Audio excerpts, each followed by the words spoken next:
What if the gate Jesus pointed to is already closing, while most people are still waiting for more signs? Think about it. We keep watching the world burn, checking the news, tracking prophecies. But what if the most urgent signal isn't out there, but right in front of your spirit? And while everyone's distracted, that narrow sacred gate is silently starting to shut. No trumpet, no warning, just a closing that happens one unheeded conviction at a time. Jesus didn't leave us guessing. He described this gate clearly, marked it before the rapture, and warned that it wouldn't stay open forever. But many have confused agreement with entry. They've mistaken familiarity for faith. They've assumed that being near the truth is the same as living it.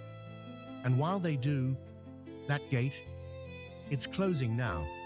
Here's the twist. The ones who enter aren't the loudest, the most active, or the most knowledgeable. They're the ones who respond, who shift, who obey quickly when Jesus speaks, whether through his word, his spirit, or that one inner moment of clarity you can't shake. This message is not just another end times video. It's a wake-up call to those who think they still have time. In the next few minutes, you're going to discover what this gate really is, why Jesus called it out before the rapture, how it's closing now, and, most importantly, what you need to do today to pass through it. Stay with this until the end, because some doors won't be open tomorrow. Jesus never spoke randomly. When he used the image of the narrow door in Matthew 7:13 to 14 and Luke 13:24, it wasn't to illustrate a nice idea. It was to make it clear that entering the kingdom requires an intentional and difficult choice. A choice that doesn't fit into the pocket of those who value comfort over obedience. It's an invitation many hear, but few actually respond to.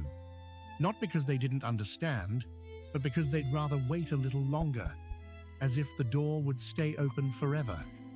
This door is not a religious shortcut full of empty rules and rituals. It's a real threshold, a dividing line between man's will and God's will. Going through it doesn't just mean agreeing with Christian values. It means giving up your own plans, your own agenda, and letting Christ set the direction, even when it costs you. Imagine someone letting go of pride, control, and comfort zones. Out of love, that's exactly the starting point. There are three key traits that define this door: exclusivity, urgency, and friction. Exclusivity reminds us there aren't multiple ways to reach God, just one door, one way. Urgency tells us this opportunity isn't forever. You can't force your way in after it closes. And friction? That's the hard part. Walking through the door requires shedding weight, and not the physical kind. It's ego, vanity, and pet sins. Those who choose to walk through this door quickly discover it resists baggage. You can't carry the world and enter the kingdom at the same time.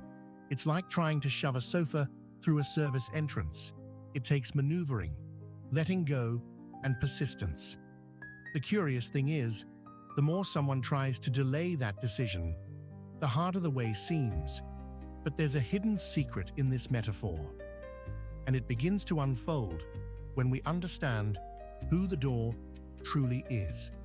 When Jesus said, "I am the door," in John 10:9, he wasn't just offering a poetic statement. He was drawing a line. The only access to salvation, to true life, to eternal safety, is through him. Not around him, not near him, through him. But here's the catch. Entering isn't the same as nodding in agreement. It's not about knowing the theology or memorizing the verses. It's about submission. Complete, often uncomfortable, life-altering submission. There are countless people who talk about Jesus, sing about Jesus, even preach about Jesus, but haven't entered through him. Why? Because the door requires surrender, not applause. It means aligning your thoughts and actions with His voice, not just appreciating His words. Imagine someone who says, "I trust Jesus," but won't forgive, won't obey, won't change direction. That's like standing at the door, admiring it, but never walking in. Those who truly enter start to hear the shepherd's voice differently. It's not just background noise, it becomes the GPS of their lives. Priorities shift, habits are confronted, relationships are re-evaluated. What used to matter so much suddenly loses value. It's like switching tracks on a train. You can't stay on both. Jesus doesn't just inform your choices, He transforms them. And where there's real transformation, fruit follows. Matthew 7:16 says you'll recognize them by their fruits. That's not about being perfect. It's about being pruned, about growth, real change. A person who's gone through the door can be seen, not just heard. Their peace doesn't collapse under pressure. Their generosity isn't performance, it's instinct. They love truth, even when it's inconvenient. And that's exactly what begins to draw the line between those who are in and those still standing outside. And the door, it's not staying open forever. Jesus didn't just describe the door, He warned us that it will close. In Luke 13:25, He speaks of people knocking after it's shut, crying out, "Lord, open to us." But the response is chilling. "I don't know you." This isn't about unbelievers in ignorance. It's about those who assumed they had time, who thought the invitation would always be on the table. But divine opportunity isn't endless. There's a moment when grace shifts from access to accountability. Think of the parable of the 10 virgins in Matthew 25. All 10 had lamps. All were waiting for the bridegroom, but only 5 were truly ready when the moment came. The others were distracted, unprepared, and assumed they could catch up later. But later didn't exist. The shout came, the door closed, and the opportunity was gone. No negotiation, no second round. The door didn't slam shut with a bang. It closed quietly, mid-process. Jesus also points us back to the days of Noah in Matthew 24:37 to 39. People were eating, drinking, marrying. Life seemed normal. No flood clouds, no warning sirens. But the ark had a door, and God Himself closed it. The routine of life lulled them into false security. That's the danger. Mistaking peace for safety, assuming that nothing has changed, means nothing ever will. But God's pattern is consistent. He always warns before He acts. The most unsettling part. The final moments before a door closes often look the most peaceful. That's the deception. Silence isn't approval. Delay isn't permission. And the longer someone waits, the harder it becomes to respond when the call comes. The spiritual world doesn't wait for convenience. And if the door is already starting to close, then the real question isn't whether we believe it. It's whether we're moving toward it before it's too late. The door isn't closing just someday, it's narrowing right now. And not because God suddenly became less merciful, but because the world is growing increasingly indifferent to holiness. Today, sin doesn't even need to hide. It's dressed up in humor, normalization, and personal truths. What used to shock now entertains. And every little compromise, every overlooked habit, every laugh at impurity tightens the gap. The doorway is still open, but it's not as wide as it was yesterday. There's a trend that looks spiritual on the surface, but dries up the oil fast. Faith without the secret place. We've replaced quiet time with screen time. Deep prayer with curated posts. We applaud bold sermons, but forget quiet obedience. The result? Lamps with no oil. Loud Christians with empty spirits. It's like showing up for a marathon with a dead phone and no map. You're dressed for the journey, but you're lost before mile 1. Relativism has crept in like a gentle fog, soft, pleasant, and deadly. Truth is now measured by personal preference. As long as it feels right has replaced as long as it's biblical. And this is dangerous because it creates a religion that demands nothing and produces nothing. What seems kind is actually crippling. The truth, even when it stings, is the only thing that saves, and rejecting it in favor of convenience. That's the fast track to a closed door. The final sign, spiritual fatigue. We're busy, distracted, constantly stimulated, but inwardly dry. It's possible to be active in ministry and passive in intimacy, to know the language of church, but forget the presence of God. And here's the thing. Doors don't always slam shut with noise. Sometimes they close slowly, in silence. No alarms, no dramatic signs, just missed moments, delayed obediences, and hearts too full of noise to hear the final call. Not everyone standing near the door gets in. Jesus made it clear. Those who enter are often the ones the world overlooks. They're the humble, the ones who don't argue with conviction, but respond to it. They feel the nudge of the Spirit and move fast, even when it's uncomfortable. They're like people who hear a smoke alarm and don't wait to confirm the fire. They act. Quick obedience isn't impulsiveness, it's sensitivity to heaven. Then there are the prudent ones, those who carry extra oil. They don't live off emotional highs or spiritual hype. Their faith isn't flashy, it's steady. They're the ones with quiet disciplines, consistent prayer, daily word, hidden acts of love.